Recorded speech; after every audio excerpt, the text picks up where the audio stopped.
Welcome everyone, and thank you for joining us. Tonight's program will begin recording starting in 3, 2, 1.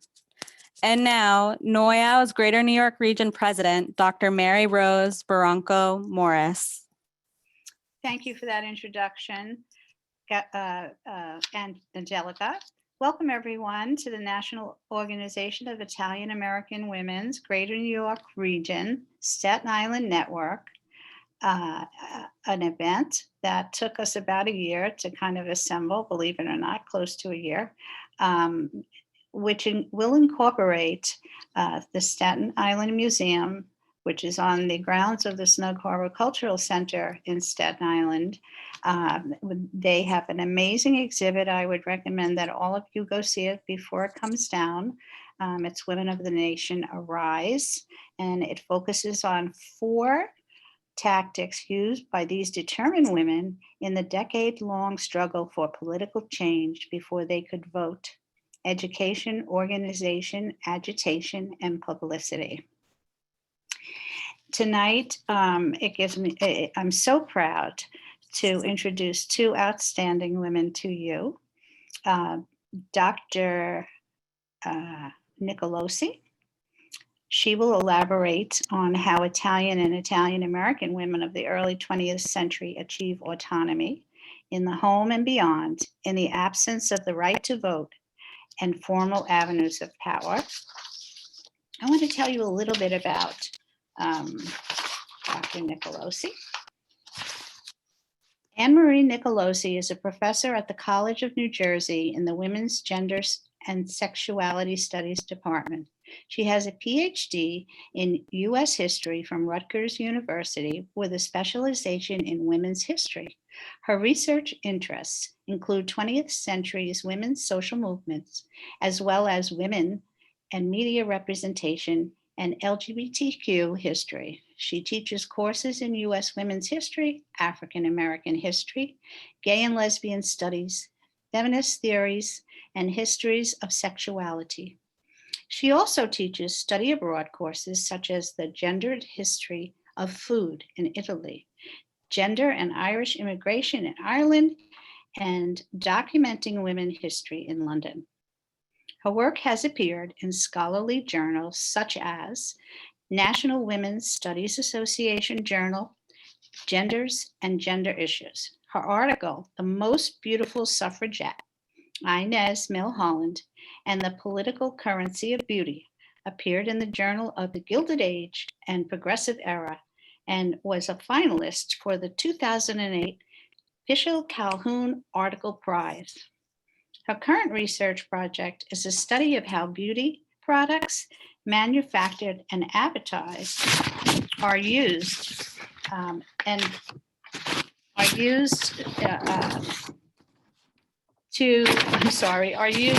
and the rhetoric of ideals of feminism and women's movements to create a false sense of empowerment in order to sell these products. Now, and also, I'd like to tell you a little bit about Gabriella Leone. Gabriella Leone is the curator of Women of the Nation Arise, an exhibition honoring the centennial of the 19th Amendment at the Staten Island Museum.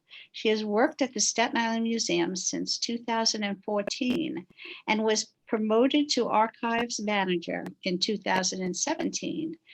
She was recently named the College of Staten Island's John J. Markey Visiting Scholar for the 2021 academic year. Congratulations about that.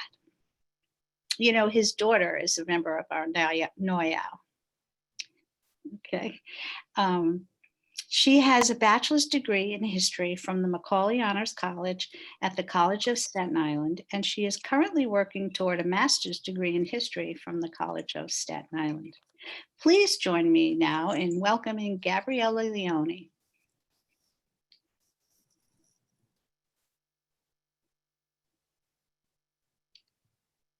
Thank you, Mary Rose, for that introduction.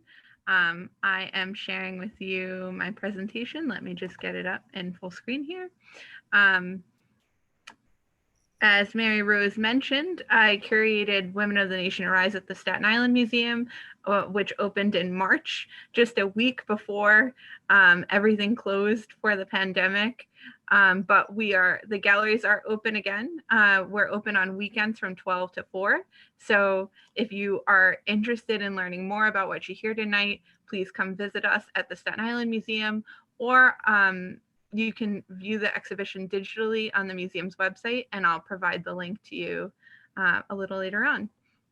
So as Mary Rose said, Women of the Nation Arise focuses on Staten Island suffragists as activists.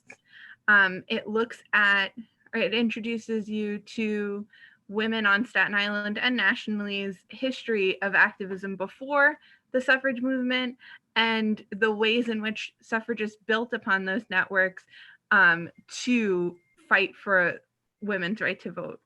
And so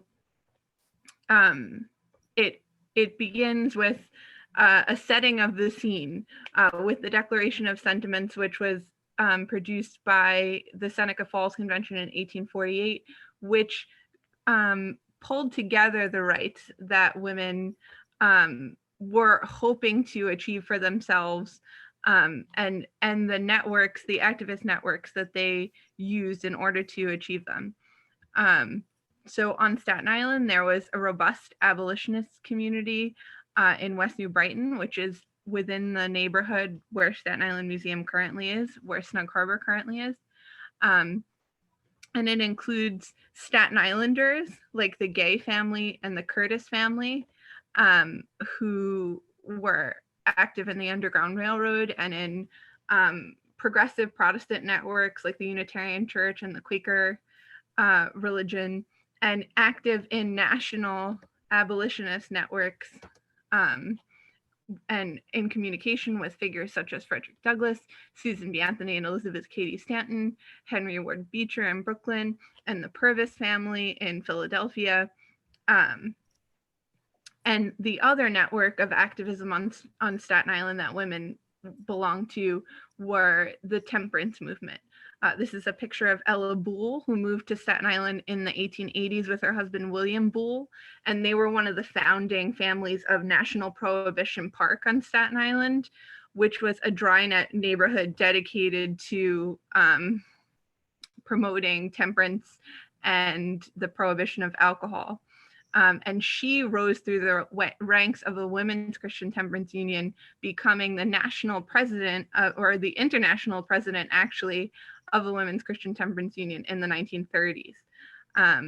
So women activists on Staten Island were both powerful locally and also involved nationally and sometimes internationally in creating change, in creating political change. So just to look at some of the laws that suffragists in the 19-teens were facing, that had to be changed in order for them to get the right to vote. Federal law obviously delegated the right to vote as a state's issue in the Constitution. The 14th Amendment allowed for male citizens to vote, and the 15th Amendment opened that to African American men, but not women. On the state level, the state constitution in 1777 required that voters be male, and then there were a series of property requirements and other things, but again, women were excluded until 1917 in New York. So voting rights activism on Staten Island goes back to at least the 1860s. George William Curtis, who is an orator, an abolitionist, an advocate for universal suffrage, tried to get the state constitution amended to include women as voters in 1867. His speech is praised by Elizabeth Cady Stanton. We have a letter in our archive from Elizabeth Cady Stanton asking for permission to publish his speech. And then his daughter, Elizabeth Burl Curtis, was advocating in the 1890s for the state constitution to be amended to include women as voters. And she founds the Political Equality Club on Staten Island in 1895, which is the first organization to really pursue women's voting rights exclusively. And from there begins the real formal movement for suffrage, for women's suffrage on Staten Island. So the Curtis family is, so the first section of our exhibition focuses on the tactic educating, making this argument that women should be political players, should have political equality. The Curtises are doing it in the halls of the state legislature and also on the streets, trying to convince their family, their friends and neighbors that women should have voting rights. And remember, at the time, the people who have the right to vote are men. And so it's the task of suffragists and their allies to convince men to open the electorate to women and to share some of their power. So these two handbills are from the collection of the Staten Island Museum. On the left, why targets working class women in factories. It asks really incredible questions like, why are you paid less than a man, or why do you work in a fire trap? This particular pamphlet was collected in 1911, so for sure it was a response to the Triangle Shirtwaist Factory fire that year. And on the right, a more general argument in favor of women's voting rights, and really trying to show that it's not a threat, but an expansion of power that's non-threatening. So, right, everything to gain, nothing to lose. The home will gain a vote, men lose nothing. These publications were produced by suffrage parties, the first, the Wage Earners Suffrage League, and the second, the Women's Suffrage Party of New York City. And so a lot of this legwork around educating and publicizing about the cause and making their arguments known come from the tactic of organization, right? So on Staten Island, Mary Otis Wilcox, who is the daughter of Sidney Howard Gay and Elizabeth Neal Gay, you saw on the first slide, two of Staten Island's abolitionists, becomes the first president of the Women's Suffrage Party of Staten Island in 1910, and begins to change the strategy from sort of parlor conversation about why women should have voting rights between friends in the community to a movement, a political movement on the streets, handing out literature, giving automobile tours, and we'll talk about some of the other events that the Suffrage Party of Staten Island put on to advance this cause. And pictured on the right, the Suffrage Party of Staten Island is tabling at the Richmond County Fair. And this picture was featured in the Woman Voter, which was a publication of the New York Women's Suffrage Party. And I will talk to you more about that publication a little later as well. So white women, really upper middle class white women, were the core of the suffrage party on Staten Island, and for lots of reasons were sort of exclusionary of women of color, similar to the party, the movement nationally. And so women of color really had to find their own spaces for activism at the time. And on Staten Island, that often meant the AME Zion churches. There are two on the island, Rossville on the South Shore and Shiloh on the North Shore. Florence Baring Randolph was the pastor of Rossville AME Zion Church, which belonged to the New Jersey conference of the AME Zion Church. She's really one of the first women in the AME Zion Church to be named a pastor. And she founds the New Jersey Council of Colored Women's Clubs to focus on civil rights and women's issues at the time. So she's the president of that group while she's pastor on Staten Island, and Rossville's Buds of Promise Women's Club participate in that federation. And they advocate for women's suffrage, history, African-American history, knowledge and learning, and civil rights. And she was also involved in the temperance movement in New Jersey. Another nexus of organizing around women's suffrage on Staten Island was the school system. In particular, Curtis High School, which was the oldest public high school on Staten Island.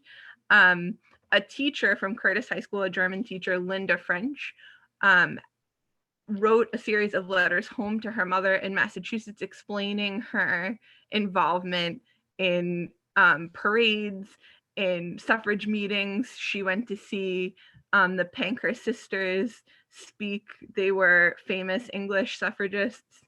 And so we have these fantastic recountings of her experience in the suffrage movement, actually in the collection of historic Richmond Town on Staten Island, and they're on display in the exhibition. In her 1917 letter home, after the vote passes, she writes that she's happy to have done her bit toward winning her new rights. And some students in the school also became involved in the movement. Margaret Macklin of the class of 1913 made her yearbook quote, "Her chief ambition is votes for women." And Bernice Journay, also of that class, ends up being a delegate to the New York City Women's Suffrage Convention. Curtis also had a series of debates for and against women's suffrage. So the school community was really activated around the issue. So now women are organized. They're building on existing networks of women's clubs and activism like abolition or temperance. And so they're now we're going to talk about the protests that they enacted, the actions themselves. And here's a quote from Linda French. After she participated in the 1912 parade in New York City, "No one can say, and no one has even hinted, that it wasn't a perfectly dignified and orderly affair from beginning to end. I wouldn't have missed it for anything." Staten Islanders also participated in the famous 1913 suffrage parade in Washington, D.C. This took place concurrently with President Wilson's inauguration festivities in Washington, D.C. The organizer on the top was Alice Paul, on the top right, who belonged to the Women's Congressional Union, which became the National Women's Party, and whose objective was to pass a national amendment for women's suffrage. It is remembered with some controversy because, given that the parade was taking place in the segregated South, organizers wanted the marchers to be segregated. And Ida B. Wells on the bottom right, who's a journalist and anti-lynching and women's suffrage advocate from Chicago, famously integrated the Illinois delegation against the organizers' wishes. On the bottom left, Alberta Hill from Staten Island was one of the women on horseback leading the parade. On the top left is Inez Milholland, who famously led the parade in white on horseback. And so Alberta Hill accompanied her on horseback at that parade. A major initiative of the Staten Island Women's Suffrage Party was participating in the Empire State Campaign, which was a New York statewide effort to pass suffrage in 1915. As a part of this effort, Rosalie Jones, who's pictured here, who was a suffragist from Staten Island and who was famous for hiking from New York City to Albany to deliver petitions to the governor, and then from Newark, New Jersey, to Washington, D.C. in time for that 1913 parade. She led a group who the newspapers called her suffrage army, and dubbed her General Rosalie Jones to participate in that parade. She became the first woman to fly for women's suffrage in the United States on Staten Island in 1913, March of that year, when she flew from Grant City to Oakwood Beach, scattering women's suffrage leaflets from a biplane.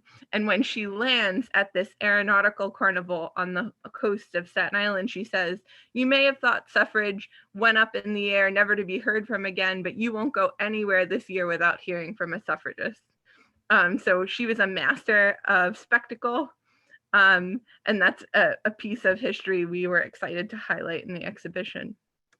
A second flight took place on Staten Island in 1916, this time with a female pilot, Leda Rickberg Hornsby. And the plan was, and as it was organized by the Suffrage Party of Staten Island, to drop suffrage leaflets on President Wilson's yacht in New York Harbor. It was there for a lighting of the Statue of Liberty. And unfortunately, the plane crashed soon after takeoff because it was in the middle of a gale in December. And so that didn't make the history that it sort of deserved to. But certainly a spunky action from the Staten Island and the New York City women's suffrage parties to take on the president in that type of public forum to argue for women's suffrage. So as I said, in 1917, women's suffrage does pass in New York State, but the national campaign was still ongoing. And so more Staten Islanders, this is Dorothy Day, who is famous for having founded the Catholic Worker Movement, which is a charitable organization that focuses on homelessness and hospitality. But before that, she was a radical socialist activist and journalist in New York City. And she went to Washington, D.C. in November of 1917 and protested with the Silent Sentinels, which was a group of the National Women's Party that stood outside the White House, protesting really American involvement in the First World War, claiming to be fighting for democracy overseas when women didn't have access to the right to vote here in the United States. Dorothy Day was jailed with the Silent Sentinels for 30 days. She went on hunger strike with them. And actually the Staten Island Women's Suffrage Party disavowed this because they felt it was unpatriotic. And so they came out on the side of the National Women's Suffrage Association, more conservative, thinking that you don't question the president during wartime. But the National Women's Party took the tack that suffrage women had an inalienable right to vote, an inalienable right to citizenship, and therefore they had a right to protest for it, regardless of the situation on the national stage. So a source for a lot of this information was the collection of women's suffrage periodicals that the museum has in its collection. We were able to digitize 2 runs of suffrage periodicals ahead of the exhibition in 2018. The Woman Voter and the Suffragist. The Woman Voter is the paper of the New York State Women's Suffrage Party, and the Suffragist is the paper of the National Women's Party. The Woman Citizen was already online, but we also have a set in our collection, and that's the paper of the National American Women's Suffrage Association.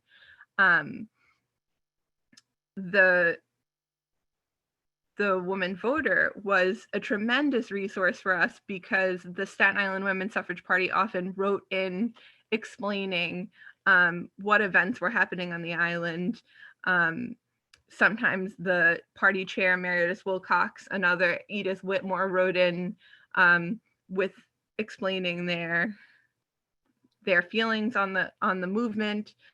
and explaining in their own words really why they felt suffragists should have the right to vote. So the suffrage press allowed suffragists to control the narrative around women's suffrage and make their own arguments directly to their constituencies. Another avenue for this was women's columns. This one being the Staten Island World's Women Folk column, featuring a regular columnist, Mary Lawton Metcalf. And she did a lot to cover the suffrage movement on Staten Island. She was involved in women's clubs on Staten Island. And so wrote often about suffrage meetings and was another resource that we used for the exhibition. So the 19th Amendment passes in 1920. And so to close, the exhibition talks about what happened after women got the right to vote. How did they continue their activism and use this new power, this new political power, to continue fighting for their rights, fighting for the causes that were important to them. So first they ran for office. Mary Gray Brewer becomes the first woman from Staten Island to run on a major party ticket when she runs for state senate in 1918. She loses. The first woman to be elected to public office on Staten Island is Elizabeth Connolly, which doesn't happen until 1973. And the first African-American woman to be elected to office, or really the first African-American person to be elected to office, was Debbie Rose in 2009. Also, women turned to civic education to teach now this new constituency of voters how to use their rights in order to advocate for themselves and what issues were important to them. Nationally and regionally, the League of Women Voters contributed to this, and on Staten Island in particular, Drusilla Poole of Shiloh AME Zion Church founded the Women's Civic and Political Union with the stated mission of targeting Black women on Staten Island and teaching them about and encouraging them to use their right to vote. And this is an example from one of the study classes that the Women's Civic and Political Union gave. So it goes through basic civic education, information such as how old must a representative in Congress be, not less than 25 years, what other states have the same voting registration requirements, how can you lose the right to vote, and so on and so forth. The exhibition also talks about current initiatives to increase access to voting. And like I mentioned, the League of Women Voters this year in particular put out so much information leading up to the 2020 election. These are some of their resources to find out who represents you. You can go to mygovnyc.org if you're a New York resident. Vote411.org is a national resource. And if you'd like to learn more about Women of the Nation Arise or the programs from the Staten Island Museum, you can go to statenislandmuseum.org. And with that, I'll hand it off to Professor Nicolosi. Thank you. Thank you, Gabriella. That was quite informative and pretty thorough. You certainly did your homework. And I was actually a little surprised. I did not know that one of the Fortin sisters from Philadelphia ended up in Staten Island. So that was fun to learn. Well, Gabriella spoke about, and first of all, hi everyone, and thank you so much. Thank you to all the women who have organized this, and thank you for inviting me. They've put so much work into it, and this exhibit looks fabulous. And I'm glad that now the museum is open, at least on weekends, that you can go see it. And while Gabriella focused mostly on formal power, I want to talk a little bit about informal power. So when as historians, we talk about the ways in which women control their lives, shape the destinies of their children in a world where throughout most of recorded history, they have lacked formal power being defined as political power, specifically the vote, the ability to hold office, and economic power, which is usually denied to women when they don't have civic and political power because they don't have the power to vote for economic policies that would benefit them.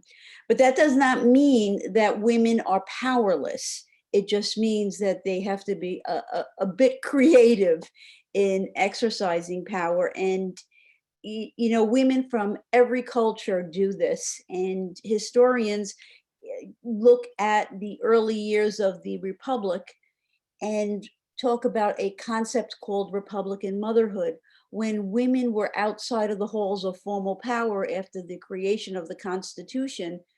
They very smartly tapped into the anxiety that the founding fathers were feeling, in that how could they ensure that the next generation would maintain this love of liberty and this fervor in order to keep the American experiment going.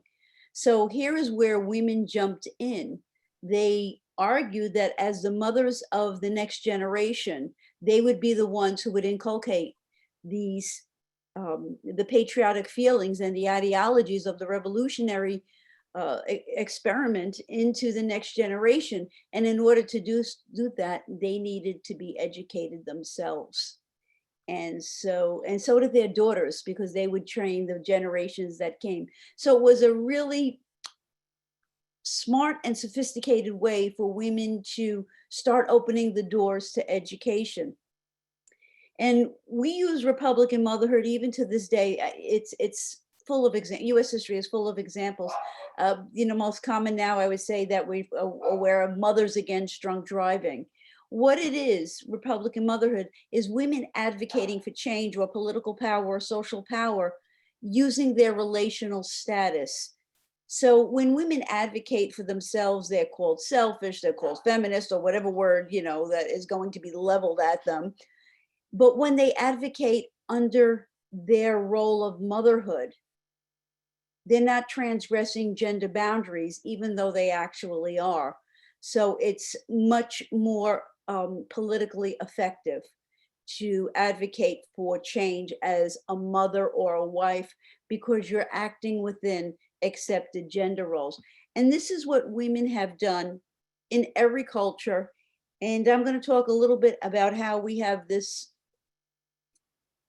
little slippage between formal and informal power. And I want to talk about Italian women. And then I want to talk about Italian women when they are the first generation here. And then I want to talk about their daughters who become Italian American women and the ways in which they experience power and lack of. So how do women use informal power? Think about it. If you've seen the movie My Big Fat Greek Wedding, there's a scene in My Big Fat Greek Wedding in which Tula, who is the daughter, wants to go to college. And her father says no. And she's crying to her mother, and her mother, you know, basically says, don't worry about it. You're going to go. You'll go to college. Stop. Don't be upset. And Tula says, but Daddy says no. And her mother says, the man is the head of the household, but the woman is the neck that turns the head. So those are the ways in which we see that women have used informal power. I'm going to do a share screen now. So I have a PowerPoint I'd like to put up.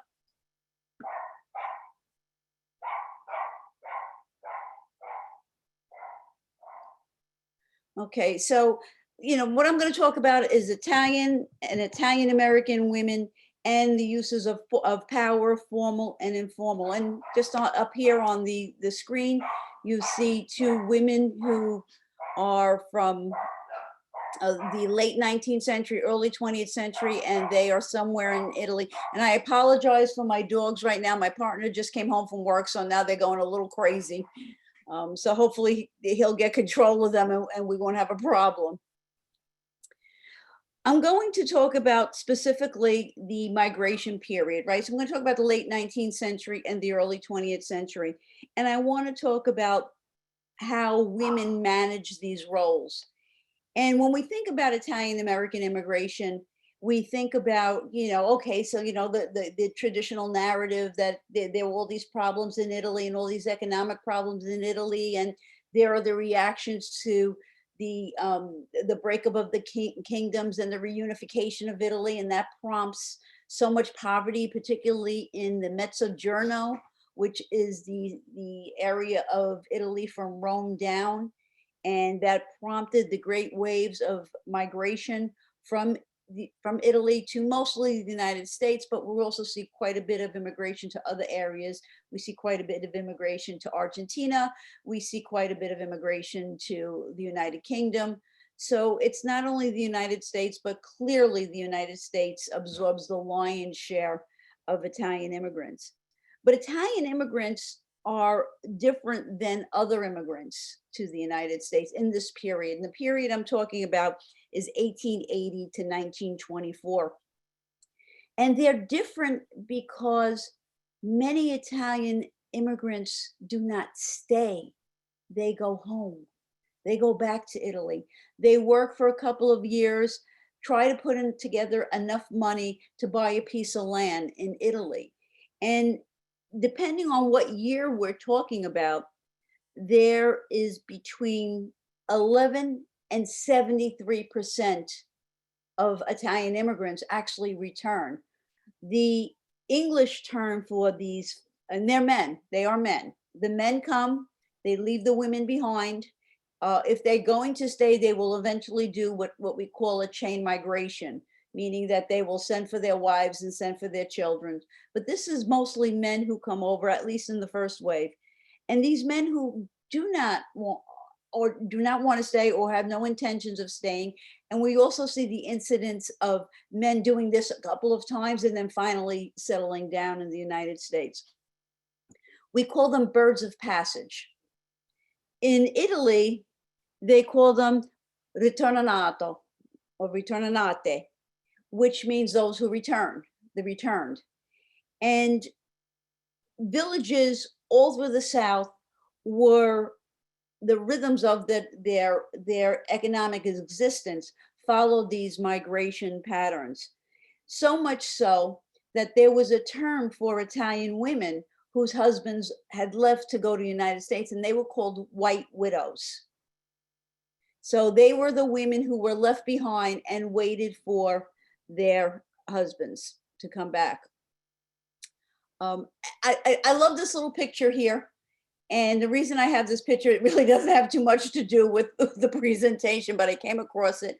And we have this image of old Italian women being so pious and being so, they're only in the home, they don't leave the home. But here you have, this is from 1905, and you have 4 women gambling in the streets of Naples there. So I just thought that was very cool. And so these widows, basically, they came from all over Italy, but there's a wonderful book by Linda Rita called White Widows, and I have a picture of it. I will show you that if you want to read it. It's quite a wonderful book. She examines one little town in Sicily, and it's Sutera, and it is somewhere over here. It is between Agrigento and Palermo. So there's this little town here where the majority of men of working age left the town and went to the United States. And during this time, women were the ones who were left behind to maintain their families and maintain social networks, and many times to maintain the tenancy on farms. So they had this mix of formal and informal power. So, what makes Sutera really interesting is that if a man wanted to emigrate to Italy, he needed his wife's permission. He could not go on his own. If she didn't give her permission, he could not get a ticket to a steamship. So, when we think of women being powerless, they're not. they also have power in that they are in control of the family. And they are in control usually of the money of the family, because they are the ones who do the food purchasing and the ones who do make sure that food is on the table. But even more so, as their husbands go abroad, the money comes back, and it comes back in the wife's name. And the money comes through the post offices in this town. So the post office acts very much like a bank. So the women would have set up bank accounts in their name. So their husband's money, when the post office got it, would be deposited in their name. And in order for them to make, and these were shrewd women, and I have to say, as a woman of Italian descent, I do remember as a little girl some of that generation, or the generation that first came over here. And boy, when it came to negotiations, I don't think there was anybody shrewder than an old Italian woman. They would negotiate you till you would just throw your hands up in the air and say, I give up. And here is the tradition we see of that. So they were very shrewd, and they were illiterate, and they learned to read, many of them. They went to classes, they started communes, they started group classes in order to learn how to read and to do some basic arithmetic to make sure that the letters their husbands were writing, with the amounts of money that was being sent home, that they weren't being cheated by the officials who ran the post offices. So, we see this wonderful example of women. Now, is it formal power? Not really. There's no vote.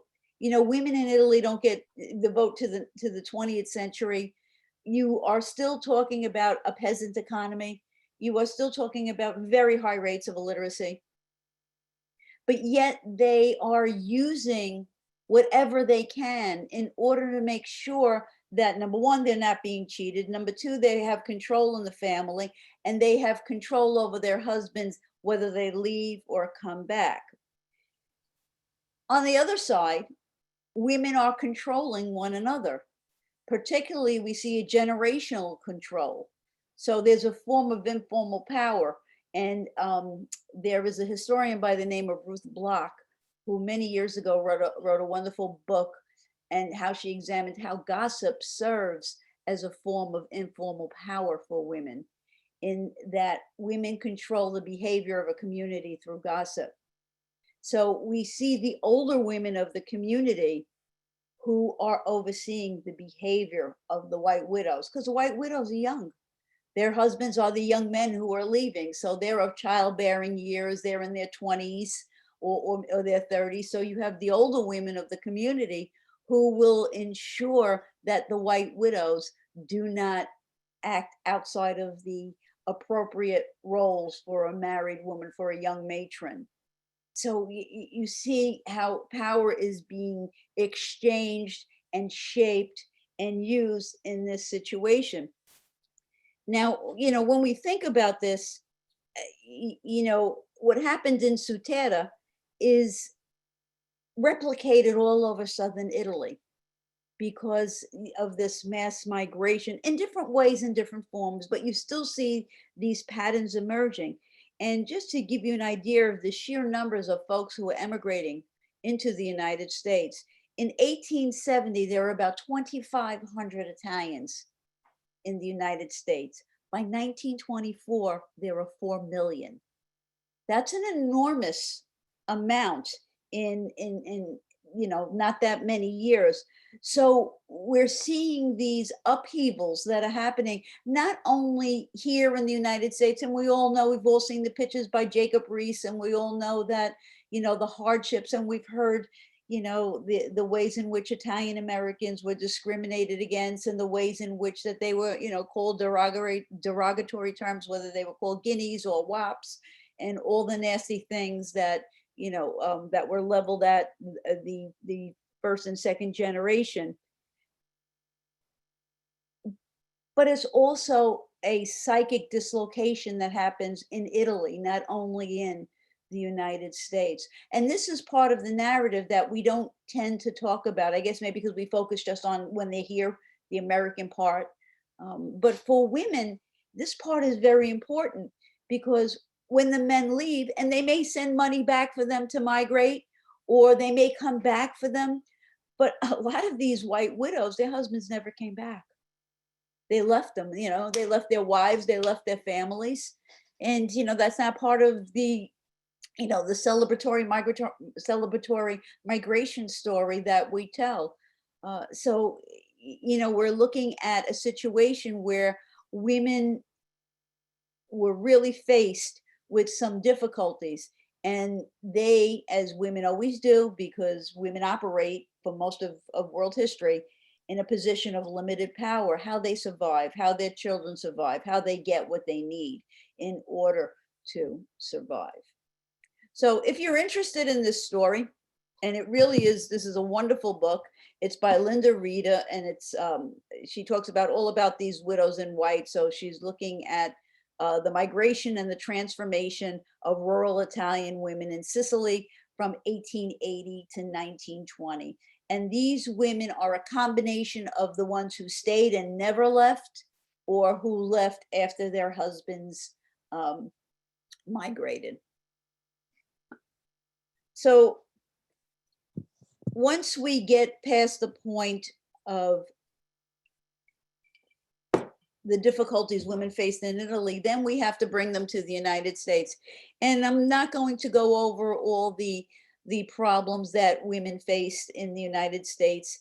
I want to talk a little bit about how they reacted to some of the issues that they faced, and the ways that they used informal power. One of the things that historians of the progressive era study is the ways in which WASP women, and just for, you know, white Anglo-Saxon Protestant women, so we're talking about middle-class white women, the ways in which they tried to impose Americanization on immigrants, particularly Italian women. There was these very elaborate movements in order to get Italian women to give up the type of food they fed their children, the way they clothed their children. They tried to basically shape the way that they live their lives. So what I have here in this picture is these are all young Italian women. They're young immigrant women, and the Children's Society is holding cooking classes in order to teach these women how to cook American, and how to not cook the type of foods that were very much looked down on. Here's just a little aside. The Italian cuisine, which of course we know becomes basically one of the hallmarks of American cuisine, Italian American cuisine, is, you know, it's one of the most noted cuisines. It starts out being maligned until World War I. And then Italian women are praised because there is a campaign to eat less meat during World War I. So pasta is meatless. And so Italian women are praised for their culinary skills. So it's an interesting turn of events. But for the Italian women who came here, and we, you know, we're talking about the first generation, and the first generation is the migrating generation. They, of course, faced all the trauma of migration, of not knowing the language. Particularly, the majority of them were illiterate. They were poor. They lived in horrendous conditions in the cities. And, you know, there's a wonderful museum in New York, the New York Tenement Museum, which is a great place to understand the living conditions of immigrants in the early 20th century. And they were the bridge generation between Italians and Italian Americans. Their daughters became Italian Americans. And the problems these two generations faced was because they were almost in some ways aliens to one another. So given the limitations of formal power, one of the ways in which Italian women who came to the United States tried to control or maintain or hold the ties of the generation that followed, particularly their daughters who were going to American schools, were beginning to go, do the old, what we call cheap entertainments or cheap amusements. And that is the movies and Coney Island and all the ways in which we see all those films of, our parents, depending on your age, or your grandparents. I'm thinking about the young women who came of age in the 1930s and the 1940s who were very much Americanized. But the table is the ways in which Italian women hold on to their families. So there's the phrase, not the phrase, the tradition of the Sunday dinner, where the entire family had to gather for Sunday dinner. And I know in most Italian American families, I don't know if it's practiced as much as it used to be, but it was really a hallmark of growing up. And that was the ways in which the generation of women held on to the next generation as that generation was beginning to scatter, right? So the first generation ends up in the tenements of New York, and then they start moving a little bit. They go to Brooklyn, they go to the Bronx, they start heading in different areas outside of that Mulberry Street, Little Italy section. And then, of course, there's the migration from Brooklyn to Staten Island, to Jersey. It's like almost like a chain migration that goes through. So, we're looking at, Italian American women. So here we have a nice mix in this picture here, and you have an immigrant grocery store. Just from the clothing I'm seeing here, I'm thinking this is the late 40s, perhaps maybe the early 1950s, and you have on the left-hand side of the screen, you have clearly the older generation, and they're dressed very much like the old Italian women used to dress. And then on the right hand, you see their daughters who their hair is done. They're dressed a little more fashionably, and there's almost like a melding of two different cultures here, because Italian culture and Italian American culture are actually two different cultures. And so I found this picture, and I love this picture because this is young Italian women in the streets in 1940. And, they're smoking and they're hanging out with men and doing things that, clearly would not have sat well with the previous generation. And so when we talk about the family and the table, and this is actually my family. This is, my mother is in here, as well as some of my aunts and my aunt Fanny, excuse me, who was the matriarch of our family on my father's side. And this was in the back of a little pastry store that they owned. And this is, it was dinner behind the store. And this was the way in which this family, and it's my family, this was where it maintained their roots way into the 1960s, into the 1970s, this went on. And this was every Sunday. There was like 40 or 50 people at the house every Sunday. And so this using food as a way to control the family, as a form of power, is very prevalent in Italian American history. I want to talk just for a few seconds, and I'm looking at the time, so I'm beginning to run out of time, and I see that. But I just want to talk about one of the challenges that Italian American women faced between 1907 and 1922. And this was because women did not have the vote. And it was called the Expatriation Act of 1907. And Italian American women who married Italian men, and there were many of them, lost their American citizenship under the Expatriation Act, as did all women who married foreign men. And it was a way for the American government to control immigration, because this is an era of rabid anti-immigrant sentiment.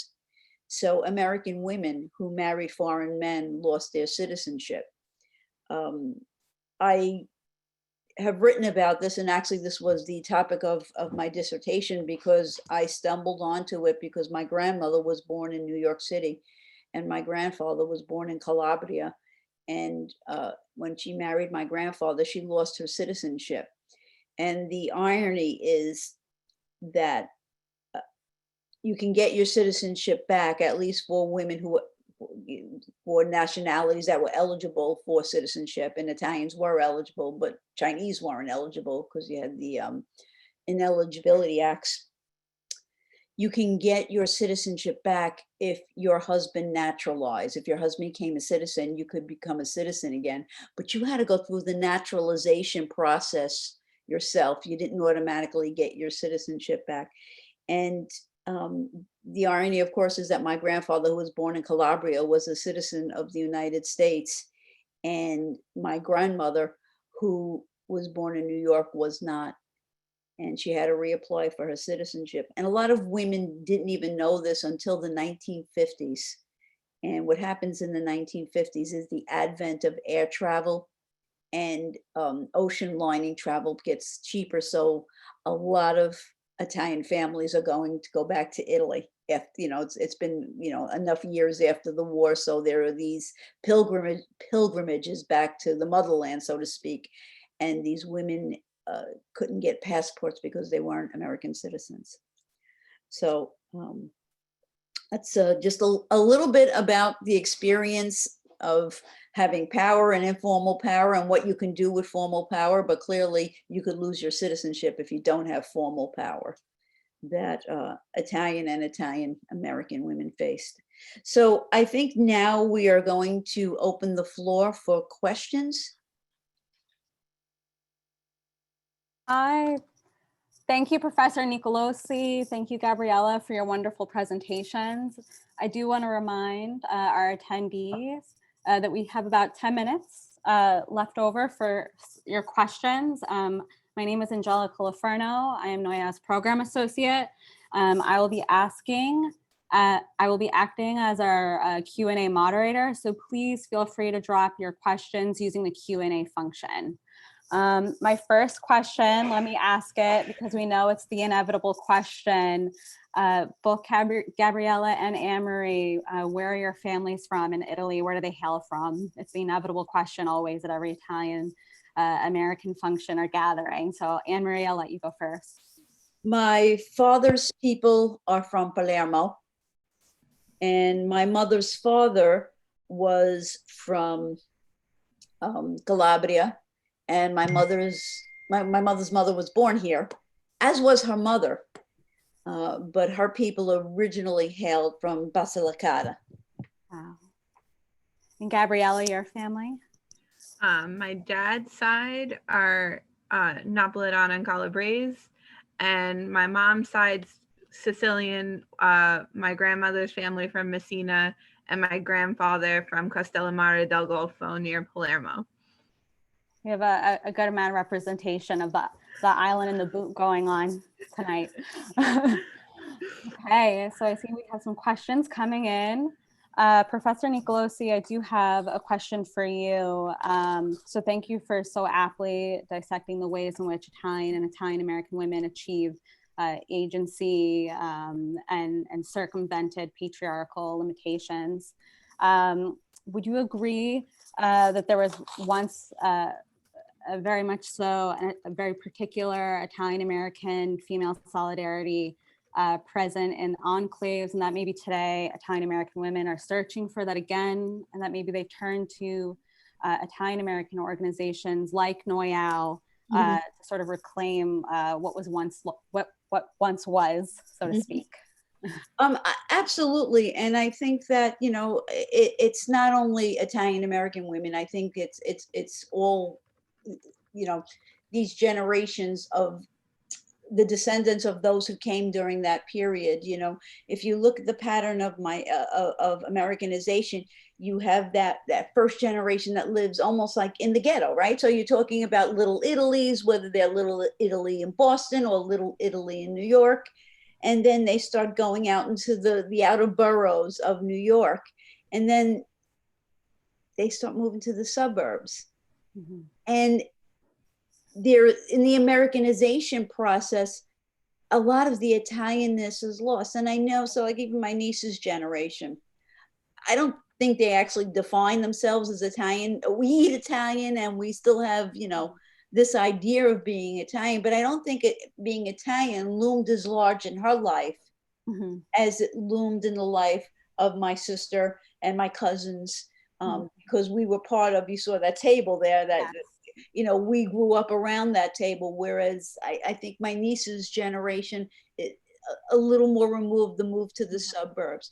So it makes perfect sense that people would be reaching and looking for some way to reconnect with that. Yeah. And that's why this organization is so wonderful, because it does give a way for women to, you know, in some ways recreate some of those bonds of sisterhood Yes. that, historians talk about the concept of separate spheres, right? So men live in one sphere and women live in the other, you Mhm. know, and we talk about these bonds of, what historian Carol Smith Rosenberg calls the female world of love and ritual, right? So when we think about these rituals, you think about the bridal shower.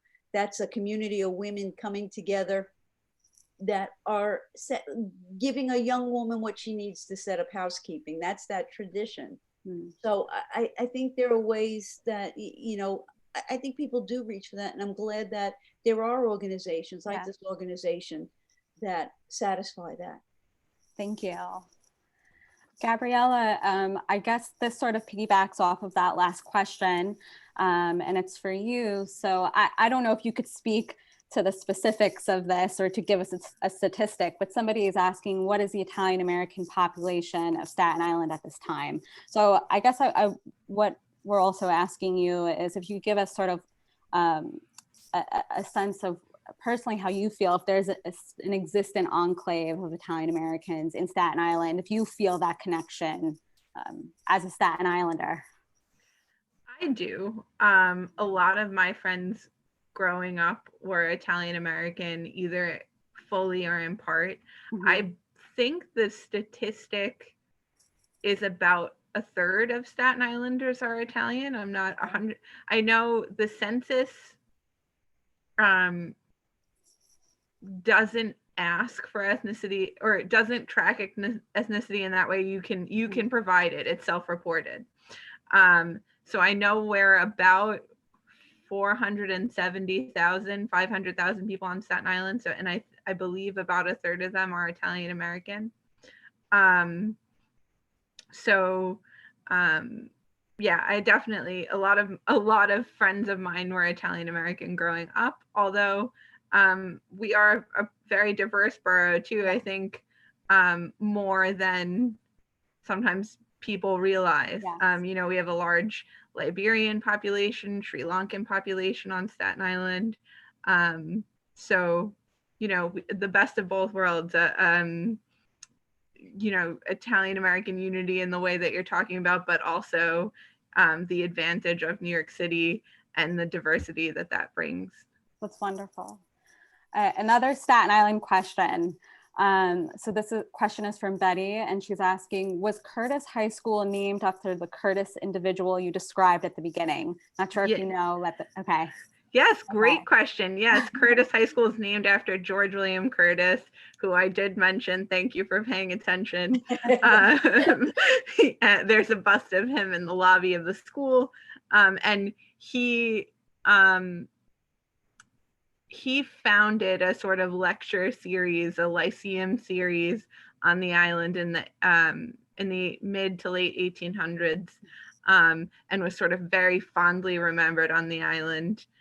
He was a major, even political player on the national stage. He was sort of a founder of the Republican Party. The first Republican Party presidential headquarters was on Staten Island for John C. Fremont. Oh, And George William Curtis, sorry?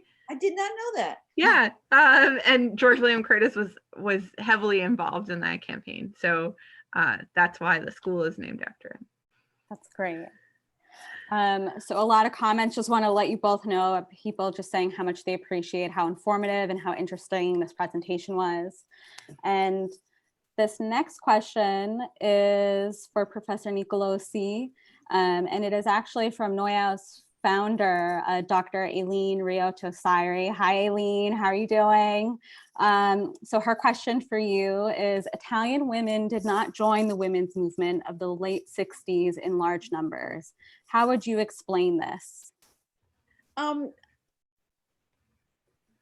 I don't know the exact numbers of women who did or did not join.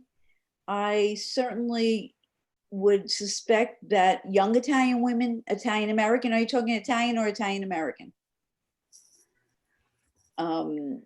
Because that's a different, because there is a movement in Italy, also there's movements all over Europe. So, but yeah, I'm going to speak to Italian American. Okay, sounds good. Because that's, I'm a US historian. Yes, no, go ahead. You know, I don't think Italians are represented or unrepresented any more so than any other the group in the younger generation. I think that many Italians who were working class probably were more reluctant to join than middle class Italians. And that had to do with educational levels.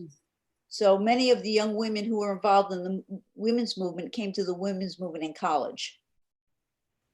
So now I don't know this is Godspeed because I don't know the numbers, but I would suspect, and I'm not going to say assume because you know what happens when you assume, but I would suspect the numbers are pretty much in line with other ethnicities.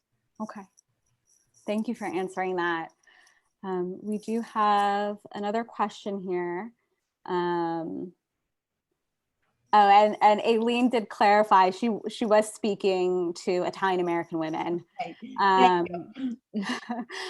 So this is, it's sort of a comment. Maybe we can, maybe Dr. Nicolosi, you can speak to this. So this is Diane, and she's sort of remembering, you know, or reflecting on NOIAW's past. So she's saying NOIAW emerged in the 80s after Roots by Alex Haley. Many immigrant cultures began exploring their roots because they had become sufficiently assimilated as Americans to be secure in acknowledging being Italian American. So I do feel like this goes hand in hand. Well, you know, it's, and again, it changes, US culture changes, right? So when if you're looking at immigration and, you know, the idea of an Italian identity, and you could put any other ethnic group in there, that substitutes, it's more about Americanization, right? This whole concept of the melting pot, everybody goes in and you mix it all up and we all come out Americans. Yes. As you get towards different educational ideals and different education is taught in school on the K to 12, it becomes more of the salad bowl as opposed to the, you know, all these different ethnicities make the salad up. It's not blended up into one. Roots is probably one of the real strong, and Roots comes out, I think, in 1977. For some reason, I'm thinking it's 77. It comes out around that time. And, you know, Roots is really, you know, a phenomenon that starts people on these searches for their ancestry. Because, you know, if you know, Alex Haley's process of that is that he's looking for his roots, so to speak. And he wrote the book, and then of course it gets made into this major television event, which is really amazing because it's the first time Americans were really exposed to slavery on that visceral level. But I think you also see movements a bit earlier towards an Italian American identity, or this reclaiming of an Italian American. And I'm thinking about, think of the influence of popular culture, think of the influence of The Godfather, for better or for worse. Okay, because, you know, we can have a debate for days about, you know, the influences of The Godfather. And I think if anyone's familiar with the work of Leonard Cavello, who was a scholar, who was actually a high school principal, and he became the scholar of Italian, he was a sociologist in the 1950s and 60s, and he really publicized and became someone who really put it out there what it meant to be an Italian American. Mm. So, you know, I see, you know, Roots is kind of like that boom when it hits people in the head. Yes. But I think there's a trajectory that's happening before that too. Okay. Definitely, Dr. Nicolosi, on Staten Island, the controversy or the public conversation around the Verrazano Narrows Bridge, which was happening in the 1960s, is some of that, because the Italian American community really wanted Verrazano acknowledged, and there was some talk about whether it should acknowledge President Kennedy, who had just been assassinated, or whether it should just be the Staten Island Narrows Bridge. And so there was this sort of compromise for it. But to your point, that was the early 1960s. I do want to mention, so Dr. Nicolosi, Diane, who had asked the question, said right 1977, good memory. And also we have I think it's 1976. And then Betty mentioned how her mother always spoke about Leonard Covello. Really? Yeah. You know, I wish he, you know, unfortunately unless you do Italian American history, you don't know who Leonard Covello is.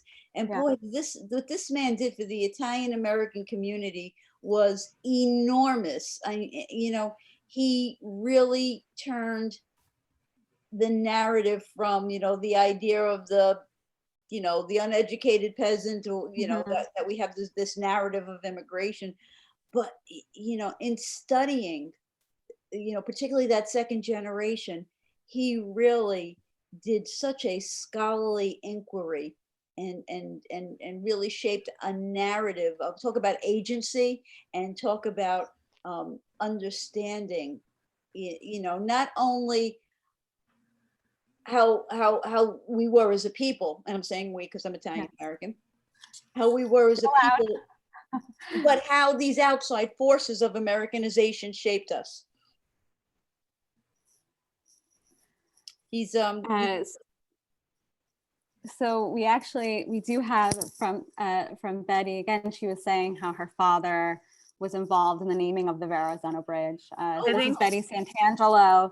She's former chair of NOIAW and was also on our NOIAW board as well. Wow. Yeah. I think we need to talk, Betty. Yes. I'll connect you two. That would be great. So we do have, we are out of time. I am going to bring our Greater New York Region President, Mary Rose, back on. Just one moment. While I do that, Mary Rose, we're coming. Okay, let's see. Okay, start my video. There we are. Hi. Yeah, I wish we had more time. This Q&A is very interesting. Just as the advertisement said, it was illuminating. Unfortunately, but maybe fortunately, this will continue in a new artery moving forward. I think that we have a good nucleus of people who like to have scholarly conversations, and I think that the contributions from both the audience and the experts are really the value add to all of this. So I thank everybody, particularly the audience participants, for being very wonderful audience participants. And I'd like to thank Phyllis Broughton, who is on the call, but she unfortunately is unable to speak. Her computer and also the network is failing. Phyllis Broughton is the event coordinator on Staten Island. She's the glue that binds these things, along with Gabriella Laforno. The two of them work together very, very well to put this on. And I'd like to mention the president and CEO of the Staten Island Museum, Janice Monger, who couldn't be more welcoming when I approached her with the idea. She embraced it immediately. So thank you, Janice. I don't know if you're here tonight, but it's been really a wonderful experience, I think, for all of us. Gabriella Leone is an outstanding young Italian-American woman. I hope we see you around a lot. Best of luck to you. I would like to thank Anne-Marie Nicolosi, Professor Nicolosi. We found you kind of through a circuitous route. We went on a hunt. We did a lot of investigation, and you came up as the recommendation of the person, the professor that needed to be part of this conversation. Well, thank you. I'm flattered. And actually, this was a lot of fun. I enjoyed it. Yeah, it was fun. I enjoyed it too. And you really had so many things to talk about. I want to take your class. Mhm. I bet you want to take my class that goes to Italy. Oh, I'll do Yes. that. I'll do that. I love that. And you know, you going to Sicily, because I'd like to go back to Sicily. I want to You read go to Sicily too. We do. Okay, Great. okay. I don't want to leave anybody out here. Am I missing anybody? Because I think we're good. What do you think? Did I think get so. everybody? Well, thank you so much, everyone. Have a wonderful holiday. I do want to mention one thing. Put this on your calendar for January 12th. We're going to have our yearly event, which is the Epiphany event, where each one of our regions usually has 3 wise women that we honor. And it's a wonderful, wonderful event. We have extraordinary women each year that we honor, and they all come to network with us, have some cocktails, and to talk about what they do. However, this year is different because of COVID and because it's our 40th anniversary.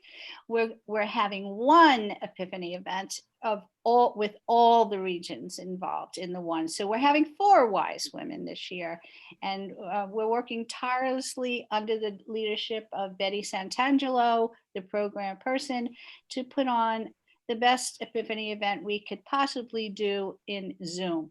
So stay tuned for that. You'll all receive the information, or you just might have received it recently. We hope you all come. It's going to be quite an event. And I'd like to say thank you to all, and have a wonderful holiday. Thank you, everyone. Thank you. Bye-bye, Thank you so everyone. much.